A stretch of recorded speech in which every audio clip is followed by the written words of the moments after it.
beloved Boss Mike Cervera.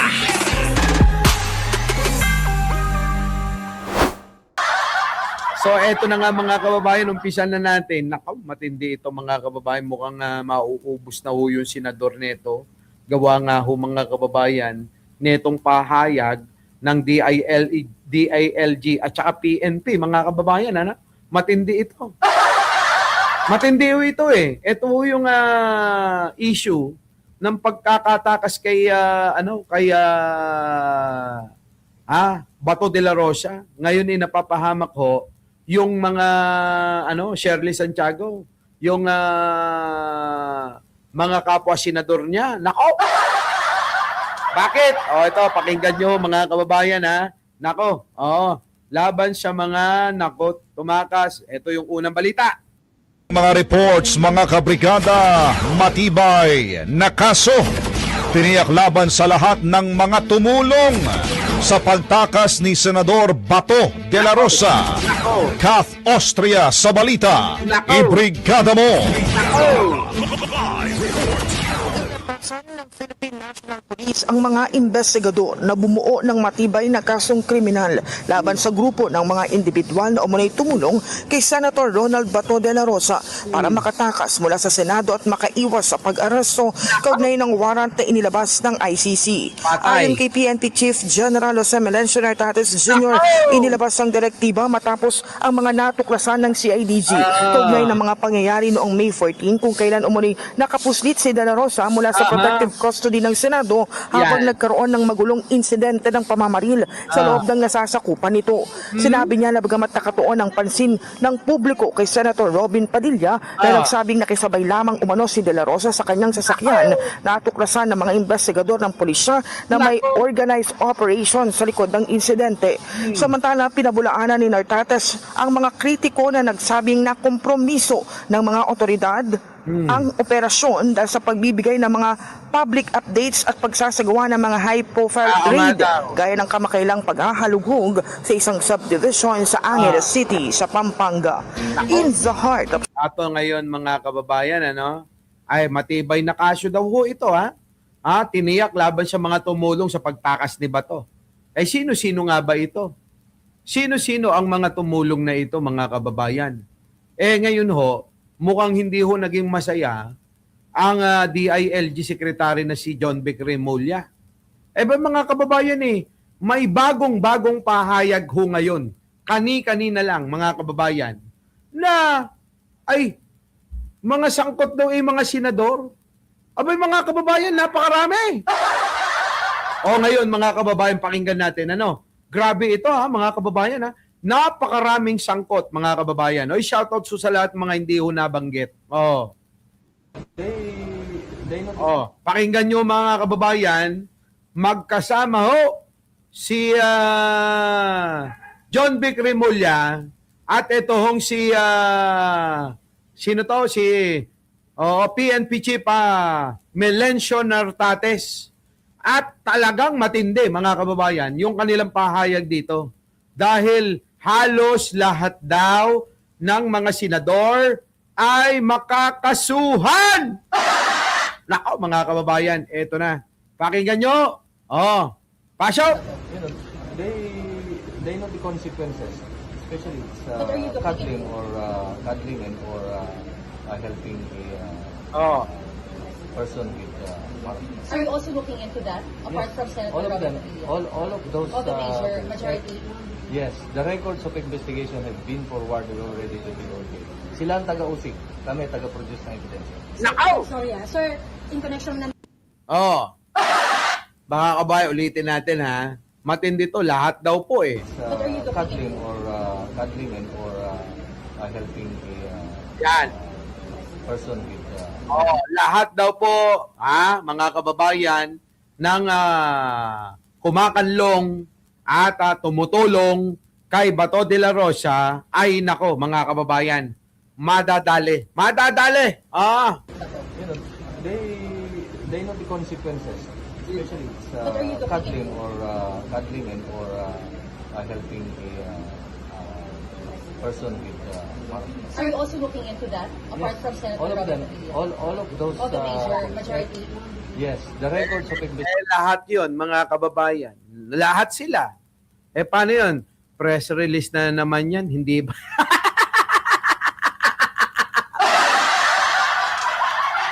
Ay, nako. Sinabi mo pa.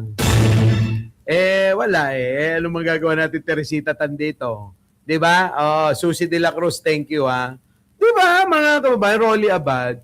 Paano? Yari tayo dito, mga kababayan. Pero mga kababayan, nako, matindi nga ako mga kababayan Oo. Dahil ngayon, mga kababayan, hindi lang huyang dalawa na yan. Etong natanggap na ng DOJ at etong pahayag nga po na lahat ng tumulong at kumakanlong kay Bato de la Rosa, kasama mga kababayan, yung lahat po ng senador, kaya mauubos yan. Yung mga senador, wala nang matitira. Nako po! Kaya pala ito si Chis Escudero, tatahi-tahimik, mga kababayan, dahil sa ganyan, pwede na siyang bumaliktad, mga kababayan. Eto, mga kababayan, pakinggan nyo ho. Pakinggan nyo to. Nako po, nako. Nasaan na yun? Eto, pasok! Ang reklamong obstruction of justice laban naman kay Senador Padilla. Natanggap na ng DOJ. Brigada Ino Flores, ibrigada mo. Sample yan, mga kababayan. Reklamong obstruction of justice versus Padilla, natanggap na ng DOJ. So nauna na ito. Nauna na si Robin Padilla. Bigay naman natin kay John Vic yan. Kawawa naman, pinagtatabuyan na nga kayo naman, John Vic, kampi tayo. Ay, John Vic kampi tayo ngayon. Huwag mong intindihin yung mga basher mo. Pangatawanan mo na yan. Kayo naman, eto na nga, gumagawa na nga ng trabaho si John Vic Gagalit pa kayo. Eto na. Nasampulan na mga kababayan ko Nasampulan na etong si Robin Padilla. Yung reklamong obstruction of justice laban sa kanya ay natanggap na ng Department of Justice. Kasunod po niyan, mga kababayan, sila Alan Peter Cayetano. Dahil po ngayon ay iniimbestigahan na ni John Vic Remulla. Papasikat, mga kababayan. Bumabawi, Teresita Tanong. Ay, bumabawi ka pa kung kailang nasagad mo si Presidente. Ramlat, Ramlat, Marites Domingo, Fred Summers, mag-like kayo, Doris Magpantay. Grabe, bumabawi, ngani, kayo naman. Pagbigyan nyo, kayo, Pagbigyan nyo, bumabawi kayo talaga. Sige, ano to? Eto na. Reklamong obstruction. Sinampulan na si Robin Padillang bobo pasok. Samantala mga kabrigada, ang reklamong obstruction of justice laban naman kay Senador Padilla. Natanggap na ng DOJ. Brigada Ino Flores, ibrigada mo. Brigada mo na yan! Pinumpirma ng Department of Justice na natanggap na nito ang reklamong obstruction of justice laban kay Senator Robin Padilla sa ugnay ng umano'y pagtulong sa pagalit sa Senator Bato de la Rosa mula sa Senado. Ayon kay DOJ spokesperson Polo Martinez, dumating ang reklamo mula sa Philippine National Police Criminal Investigation and Detection Group bandang 4:50 p.m. kahapon. O isang oras makalipas ang kanilang inisyal na pahayag na wala pa itong natatanggap. So ito yan yung mga kababayan na pinipilit niya daw na wala daw siyang alam. Diba? Yung sinasabi niya na ayoko magsinungaling, pero ayoko rin magsabi ng totoo.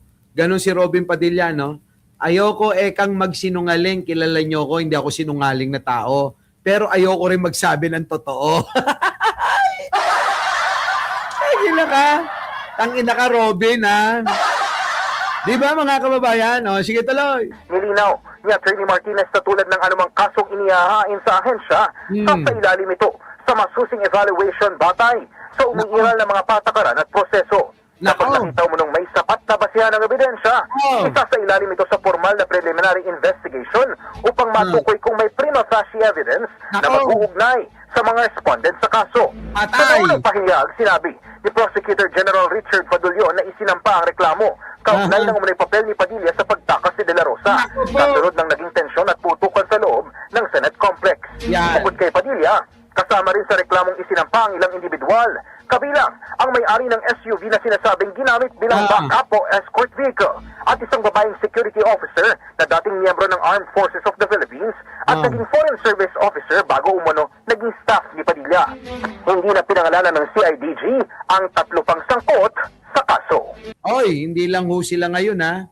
Mga kababayan, sabi ko nga sa inyo, kaka-press con lang ho ni John Vic Remulla at saka ho ni General Melencio Nartates Jr., mga kababayan, na talaga naman, nanggigigil ho ngayon na mukhang lahat ho ng mga senador na nando doon, kakasuhan na rin.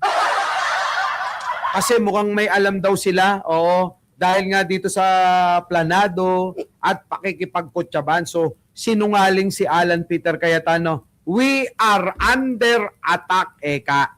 Yun naman pala, sila yung umaatake. Di ba? So, paano ngayon yan? Nakaw! Kaya alam nyo mga kababayan, mahirap talaga, no? Mahirap yung ginagawa nilang yan na pagtatakip. Alam nyo na mga kababayan, mga hinampil Di ba? Mga hinampil ang mga inang-ina dito nga tayo mga kababayan mukhang nakakalimutan na ho natin yung usaping kay Sara, hindi nyo ba napapansin? Meron akong matanong nga kayo, matanong ko kayo, Hanjin, matanong ko kayo, Christy, Paymura, Alicia Duran, Nelson Tulin, John James, matanong ko kayo, abay bakit parang hindi na napapansin si Sara? Si Sara nga ang number 1 na dapat managot dito. Diba siya yung alin? Siya yung Maring Gina, Sinaida, Tamayo, Miss Au, Mayang, siya, Lace Classic. Siya ang pinaka number 1 na dapat na target dito dahil siya yung may impeachment. Ba't tila parang nawawala tayo? Ay, hindi pwede to! Ibalik natin kay Sara, mga kababayan ko. Ano na nangyayari kay Sara? Putang ina, hindi na nga natin nakikita yung hayop na yan Di ba? Nakauwi na ba? Nagpakita na ba sa kanyang opisina? Nasaan ka na, Sara? Wait lang mga kababayan, di ba? Nasaan na si Sara Duterte? Alangan na hindi pa tapos magpabengbang yan. Mga kababayan, ano yan? 12 oras ang bengbangan? Our beloved Boss Mike Cervera.